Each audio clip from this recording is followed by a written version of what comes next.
ನನ್ನ ಹೆಸರು ಹಸೀನ್ದಾಜ್ ಅಂತ. ನಾನು ರೈಸಸ್ ಇಂಡಿಯಾ ಕಂಪ್ನಿಯಿಂದ ಇವತ್ತು ಬಂದಿದ್ದೀನಿ ನಮ್ಮ ಶಬರಿ ಮನೆಗೆ. ಸೊ ಶಬರಿ ಮೇಡಮ್ ಮನೆಗೆ ಬಂದಿರೋಕ್ಕೆ ಕಾರಣ ಏನಂದರೆ, ಅವ್ರಿಗೆ ಒಂದು ತಿಂಗಳು ಮುಂಚೆ ನಾನು ಇವ್ರಿಗೆ ಬಂದು ಒಂದು ಪ್ರೀ ವಿಡಿಯೋನ ಮಾಡಿದ್ದೆ. ಅವ್ರಿಗೆ ಪ್ರಾಬ್ಲಮ್ ಇತ್ತು, ಮಂತ್ಲಿ ಸೈಕ್ಲಿಂಗ್ದು ಪ್ರಾಬ್ಲಮ್ ಇತ್ತು. ಸೊ ಏನು ಪ್ರಾಬ್ಲಮ್ ಅಂತ ಅವ್ರ ಬಾಯಿಂದನೇ ಕೇಳಿಕೊಂಡು ನಾವೇನು ಮಾಡವ ತಿಳ್ಕೊಳ್ಳವ. ಇವತ್ತು ಮೊದಲು ಹೆಂಗಿತ್ತು ಈಗ ಹೆಂಗಿದೆ ಅಂತ ನಾವು ತಿಳ್ಕೊಳ್ಳವ. ಇದಕ್ಕಿಂತ ಮುಂಚೆ ನಾನೇನು ಮಾಡಿದ್ದೆ, ಇದಕ್ಕೆ ಇವ್ರಿಗೆ ಆ್ಯಡ್ ಬರಕ್ಕೆ ಮತ್ತು ಈ ಫೆಮ್ ಪವರ್ನ ನಾನು ಕೊಟ್ಟಿದ್ದೆ. ಸೊ ಇದ್ರ ಕಾರಣ ಯಾವ ರೀತಿ ಉಪಯೋಗಿಸಿ ಇವ್ರಿಗೆ ರಿಸಲ್ಟ್ ಯಾವ ರೀತಿ ಬಂದಿದೆ ಅಂತ ಇವ್ರ ಬಾಯಿಂದಾನೇ ಕೇಳವ. ಮೇಡಮ್ जी ನೀವು ಸ್ವಲ್ಪ ಹೇಳ್ಬೋದಾ? ತಿಳಿತಿರ್ತೀನಿ.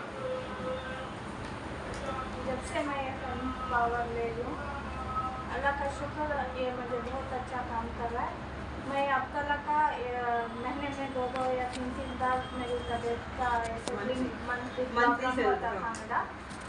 जब मैं अगस्त 28 मेरा डेट था, जब लास्ट डेट था मेरा, अभी तक मेरा साइकिल का कोई इशू नहीं होता है। ये मेरा अच्छा काम कर रहा है।